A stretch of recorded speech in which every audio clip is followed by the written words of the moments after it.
I wasn't born in this country. I didn't grow up in any one particular religion. I have a mixed race background, and I'm gay.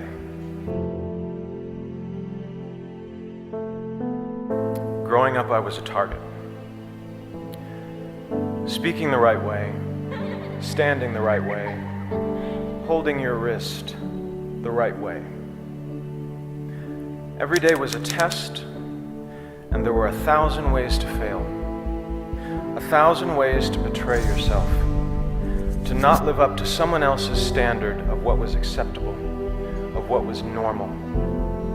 And when you failed the test, which was guaranteed, there was a price to pay. Emotional, psychological, physical.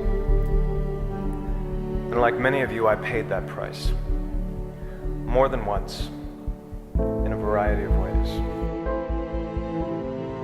Like many of you here tonight, I grew up in what I would call survival mode. When you're in survival mode, your focus is on getting through the day in one piece. And when you're in that mode at 5, at 10, at 15, there isn't a lot of space for words like community, for words like us and we. There's only space for I and me. In fact, words like us and we not only sounded foreign to me at 5 and 10 and 15, they sounded like a lie. Because if us and we really existed, if there was really someone out there watching and listening and caring, then I would have been rescued by now.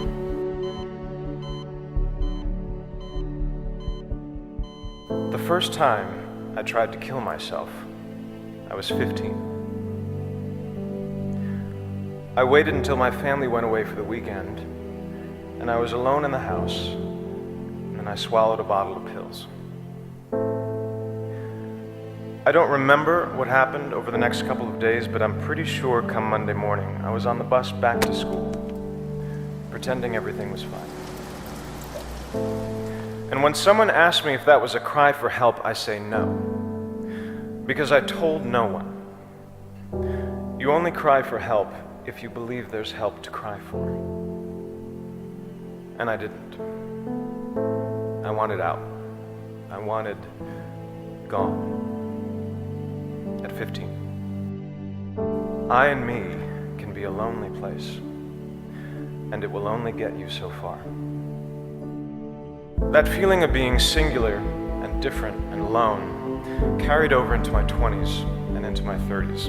When I was 33, I started working on a TV show that was successful not only here in the States but also abroad, which meant over the next 4 years I was traveling to Asia, to the Middle East, to Europe, and everywhere in between.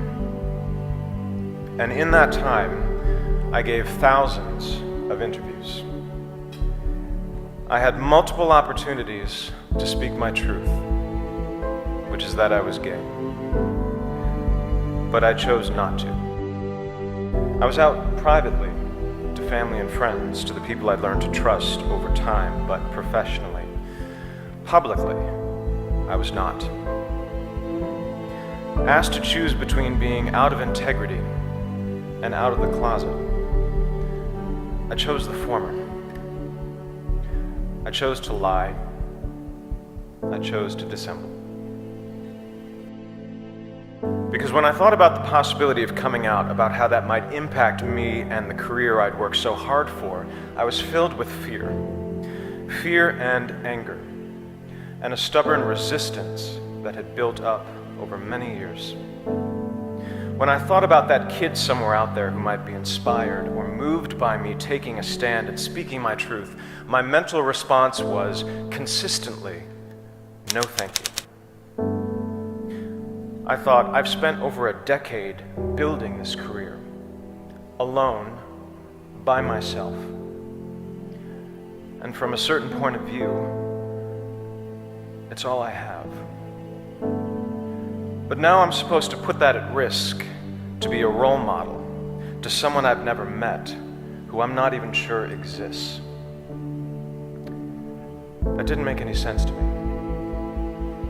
that did not resonate at the time.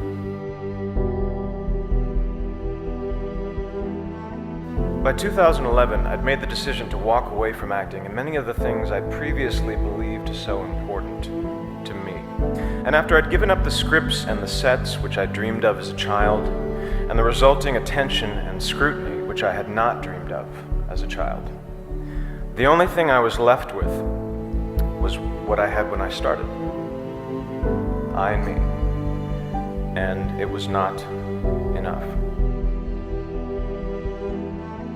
Several weeks ago, when I was drafting my letter to the St. Petersburg International Film Festival, declining their invitation to attend, a small, nagging voice in my head insisted that no one would notice, that no one was watching or listening or caring. But this time, finally, I knew that voice was wrong. I thought, if even one person notices, this letter in which I speak my truth and integrate my small story into a much larger and more important one is worth sending. I thought, let me be to someone else what no one was to me. Let me send a message to that kid, maybe in America, maybe someplace far overseas, maybe somewhere deep inside, a kid who's being targeted at home or at school or in the streets, that someone is watching and listening and caring. That there is an us, that there is a we, and that kid or teenager or adult is loved. And they are not alone.